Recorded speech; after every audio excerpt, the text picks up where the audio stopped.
วยขนาดนี้นะสวยขนาดนี้เบอร์นี้เบอร์ต้นขนาดนี้ได้ยังไงมันปล่อยมันบางได้ยังไงจริงสนุกที่เอาหมามาเอาหมามา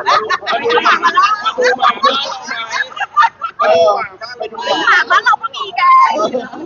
ไม่มีใครเอาอะไรมาล่อหลอกเราทั้งนั้น หรือว่าเราไปหลอกล่อใครมา เราก็ไม่ได้เอาหมาไปล่อหลอกใคร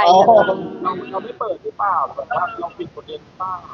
มันไม่ติดหรอกค่ะตอนนี้ก็ทำงานแล้วก็เห็นของก็แฮปปี้ดีค่ะ ใช่ไหมล่ะ ไม่รู้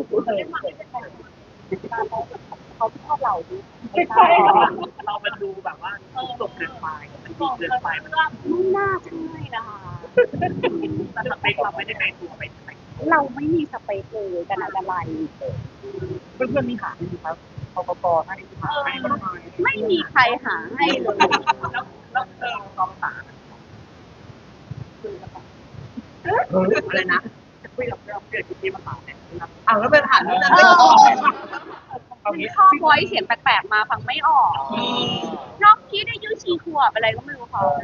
จริงๆคนที่เป็นหนุ่มต้องเอามาหาใบเฟิร์นก็ต้องเป็นแบบแบบไหนที่จะทำให้เราเปิดใจใช้หมาเด็กหมาเด็กหมาแก่ยักษ์ดีพี่หมีอะไรเงี้ยอ่านสไตล์ไหน ถ้าเป็นไหนจ๊ะ ไม่มี